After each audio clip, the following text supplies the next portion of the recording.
Do you have a desire that is particularly active right now? Yes. Something that matters? Does it feel good to you? Yes.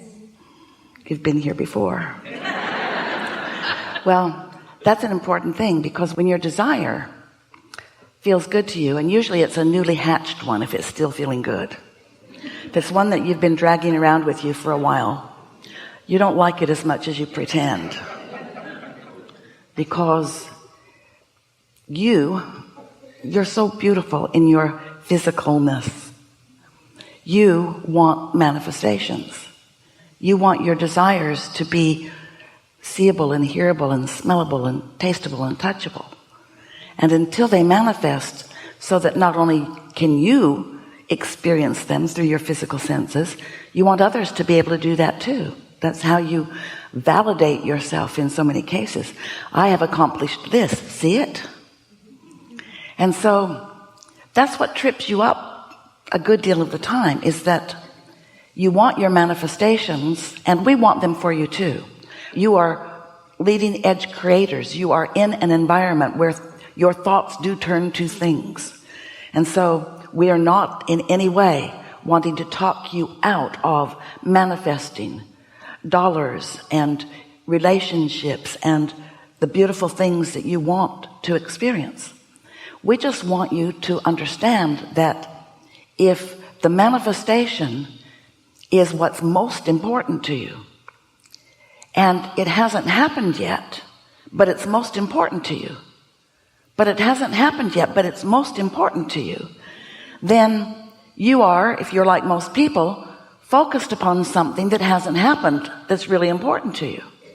So you're focused upon the absence of what you want. You're calibrating to it not being there. You don't mean to, but you can't help but notice it's not there. It's not there yet, or it was there and it got away.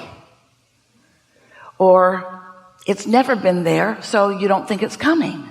As we are playing together today, we want you to come to the realization that there are many desires that you could hold, that you could accomplish in this moment, and they are emotional desires. They are desires about feeling interest or feeling enthusiastic or feeling love or appreciation. These are desires about emotional states of being that you can accomplish now. You don't have to live in the absence of them. And if you will begin to look for things that produce within you the response of a positive, good feeling emotion, then you will be calibrating, you will be focused, calibrating a vibrational match to who you really are and what you really want. And therefore, in that state, you will be open to letting in what you do want in all regards. You cannot want something that you don't have and be taking score all day, every day about whether you have it or not, without calibrating against your own desire and best interest. Does that make sense to you? Because this is a universe that is based on attraction only. It's attraction only. No one's doing anything to you. No one's preventing anything from you. It's attraction, which you are letting in or not. So if you've got stuff happening that you don't want, you're attracting it. If you've got stuff you do want, you're attracting it. If you've got things that you want that you're not letting in, you are attracting the absence of those things. You are attracting by your attention to the absence. And so the word calibrate is our new favorite word that Esther has found to explain to you. She was talking to a friend who really gave her the word, speaking in terms of calibrating a guitar, calibrating the harmonics of an instrument to other instruments. If you're playing in an orchestra, no matter how big or small it is, and you're not in tune with the others that you're playing with, then it is discordant. And so the word calibrate is just the best word. But what is it that you are wanting to calibrate to? Well, we're going to take a very brief moment, because we know that you've been listening to us for a while in most cases, and you have a strong sense of this, but we're going to lay this basis really quickly. You are more than you see in these bodies. You are source energy, and in this body you are an extension of that source energy.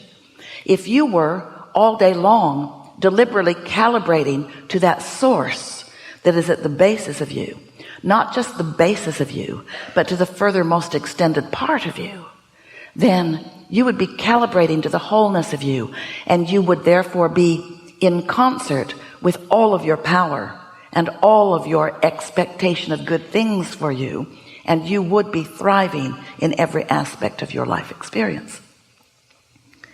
That source energy part of you from which you have come exists in non-physical, in that you can't see it, but is consciousness that is always aware of you. And that's what we meant when we said not just the source of where you came from, but infinitely tied to where you are now, in the sense that whenever you know what you don't want, you launch an equivalent vibrational wave, you might say, about what you do want. And your inner being, that source within you, calibrates to these new requests and new decisions all day, every day. So you are literally causing that non-physical part of you to expand. To be really fair, you're causing yourself to expand. But because you're so often in your human form, pinched off from that part of you, we call that your inner being in relationship to you, even though you were the same thing and technically are the same thing, except when you're not the same thing.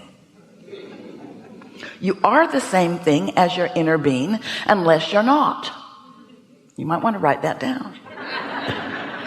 And when you're not the same thing as your inner being, negative emotion is present as the indicator that you're not letting yourself be calibrated to who you really are. When you're angry with someone, you're not who you are. You've pinched yourself off. Esther says to us, well, Abraham, clearly you need more information about that person.